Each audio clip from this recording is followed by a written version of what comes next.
So, what is it about Star Trek that made you want to work on this? My first Star Trek adventure was 1976, so I have loved this. This is my first love, probably. It was pre-puberty, so it certainly is my first love. So what does Star Trek mean to you then?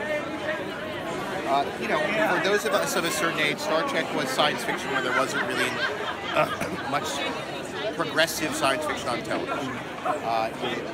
It was about a world that was inclusive, that was diverse, that took big ideas and humanist ideas and put them into the great metaphor of exploring deep space. That was really important then. Growing up as a child of the 60s, all the roiling misunderstandings and the hope that the world would be better was pretty populist then and pretty necessary. Sadly, it's equally necessary now. It's weird how it kind of worked out that way. It is. I mean, you know, we talk about how the ensuing series were, to some degrees, less political, and I think the times were less political. That sort of in the 60s there was this real moment of driving forward, and then sort of everybody thought, hey, we're kind of on the right track. And now we're in a moment where we're sort of all stopping and going, wow, what happened to the right track? Yeah. So it's weird how like Star Trek can kind of be zeitgeisty like that. It is. I think it is, and I think that that's part of its beauty, right? Because fundamentally the science fiction aspect of Star Trek is just the coating. It's the sugar on the pill. Sure. And it's delightful, sugar. But what's great about Star Trek is it always has meaning. And then, what was your favorite part about making this series? Well, you know, you get to revisit the physical iconography of your child. I mean, we built some actual bridges, so you get to sit on them, and you get to see how they work and see how they feel it.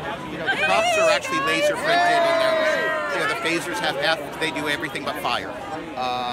There's nothing more delightful than that, you know, for the kid in you. And then for storytelling, you get to tell these long-form stories, which hasn't really been done in Star Trek. Yeah. A little bit at the end of DS9, but mostly, really, it's been, you know, we've been relegated to the episodic. That was the form available. And the kind of stories, the kind of character journeys you can do in 15 hours with continuity are just deeper and more complex than you could in it. Especially now in the age of binging, like this is Star Trek tailored to how we watch TV now. Yes, I mean, imagine a world where City on the Edge of Forever could have triggered a series of stories about loss and about how Kirk felt and what he did to compensate for having to watch Edith Keeler die.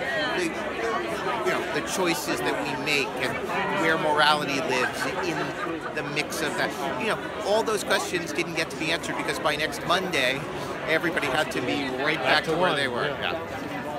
And then, what is it about, like, my last question.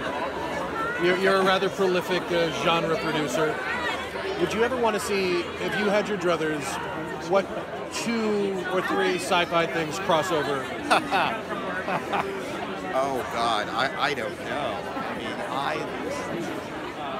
it's such a great question. I'm not, you know, strangely, I don't really, my view of sort of a Star Trek mashup would be less about Star Trek meets Star Wars, and more about how, you know, if there were some way that a young Jim Kirk, you know, played by Shatner, could coexist with Sinequa playing Burnham. You know, that to me would be more my fantasy, that the sort of the combining of times, which, you know, has been explored in some of the shows.